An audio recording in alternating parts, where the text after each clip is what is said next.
नमस्कार, आप देख रहे हैं द बिहार टॉप। मैं हूं आदेशपुरी। बिहार में लगातार कानून व्यवस्था की स्थिति चरमरा रही है और अपराधियों के हौसले बुलंद हो रहे हैं।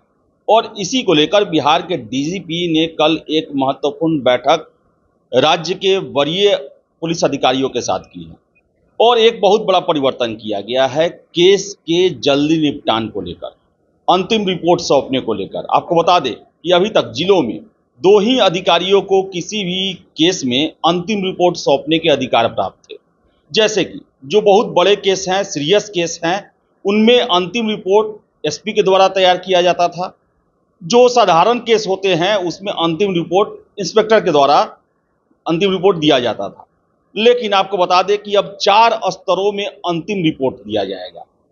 यानी कि जो जिले में 4 महत्वपूर्ण अधिकारी होते हैं जिनके हवाले पूरा जिला चलता है, वो अब सभी जो हैं परफेक्शन आईएएस सिविल सेवा बीपीएससी यूपीएससी परीक्षा के लिए एकमात्र समर्पित और रिजल्ट ओरिएंटेड संस्थान, बेहतर सफलता के लिए केंद्रित। Perfection IAS foundation course Hindi और इंग्लिश माध्यम में विश्वसनीय गाइडेंस के साथ सुनिश्चित की जाती है। 64वीं, 65वीं, 66वीं बीपीएससी परीक्षाओं में सबसे ज्यादा 107, 69, 131 क्रमशः रिजल्ट देने वाली संस्थान perfection IAS, Kumar tower, boring road, Patna. वो विशेष या अविशेष केस में अपनी अंतिम रिपोर्ट दे सकते हैं।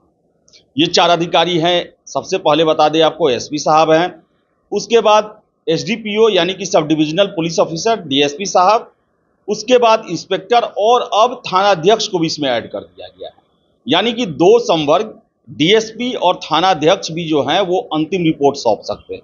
अब आपको बता दें हम कि इसमें कौन कौन से मामले जो हैं, कैसे कैसे केस जो हैं, वो किन किन अधिकारियों को दिया जाएगा। सबसे पहले आपको हम बता दें कि जो एसपी स्तर पे हैं उसमें है पेशेवर अपराध, सनसनीखेज कांड जो हुआ, अंतर्राज्यीय या अंतर्राष्ट्रीय प्रकृति के अपराध, सांप्रदायिक एवं विधि व्यवस्था से जुड़े बड़े कांडों की जांच कर अंतिम रिपोर्ट एसपी साहब को तैयार करके देना है। इसके बाद बता दें आपको हम कि भारतीय दंड विधान के अंतर्गत 7 साल से अधिक सजा वाले या विशेष अधिनियम के अंतर्गत 3 साल से अधिक सजा पाने वाले जो केस हैं उसका पर्यवेक्षण कर अंतिम रिपोर्ट एसडीपीओ तैयार करेंगे। यानी कि 7 साल या उससे अधिक का जो है रिपोर्ट वो एसडीपीओ यानी कि डीएसपी साहब करेंगे। 3 साल से 7 साल तक सजा वाले या विशेष अधिनियम के अंतर्गत 3 साल तक की सजा पाने वाले केस का पर्यवेक्षण कर अंतिम रिपोर्ट पुलिस इंस्पेक्टर बनाएंगे। थानों में दर्ज होने वाले साधारण प्रकृति के अविशेष केस का नियंत्रण और अंतिम रिपोर्ट थानाध्यक्ष बनाएंगे और जांच को 1 पखवाड़े के अंदर कर लेना होगा। आपको हम बता दें कि पुलिस थानों में आमतौर पर एसआर यानी कि विशेष केस और नॉन एसआर यानी कि अविशेष 2 तरह के केस होते हैं। इनमें अविशेष कांड की अंतिम रिपोर्ट इंस्पेक्टर देखते हैं, जबकि विशेष कांड की अंतिम रिपोर्ट जिले के एसपी देखते हैं। डीजीपी ने नया आदेश जारी कर यह जिम्मेदारी 4 पदाधिकारियों में बांट दी है। अब एसपी और इंस्पेक्टर के साथ अनुमंडल पुलिस पदाधिकारी और थानाध्यक्ष को भी केस की अंतिम रिपोर्ट तैयार करने का आदेश दे दिया गया है। आदेश में एसपी को स्पष्ट निर्देश है कि वह अपराध की शैली के आधार पर विशेष और अविशेष कांड चिन्हित करें। इतना ही नहीं, कुछ विशेष केस की जांच एसपी अब एसडीपीओ को भी दे सकेंगे। ऐसे कांडों की अंतिम रिपोर्ट भी एसडीपीओ के स्तर पर तैयार की जाएगी। आपको हम बताते चलें कि सभी थानेदारों को निर्देश दिया गया है कि वे थाने में दर्ज होने वाले साधारण अविशेष कांडों का निपटारा अधिकतम 10 से 15 दिनों के अंदर में कर लें। तो एक बहुत बड़ा जो सुधार जो है कहा जाए ये किया गया है और डीजीपी साहब का सीधे प्रयास है कि मामले की छानबीन जल्दी हो और अपराधियों को जल्द से जल्द सजा दिलाई जाए। और यही कारण है कि 4 स्तरों पर अब अंतिम रिपोर्ट सौंपने का अधिकार अधिकारियों को दे दिया गया है।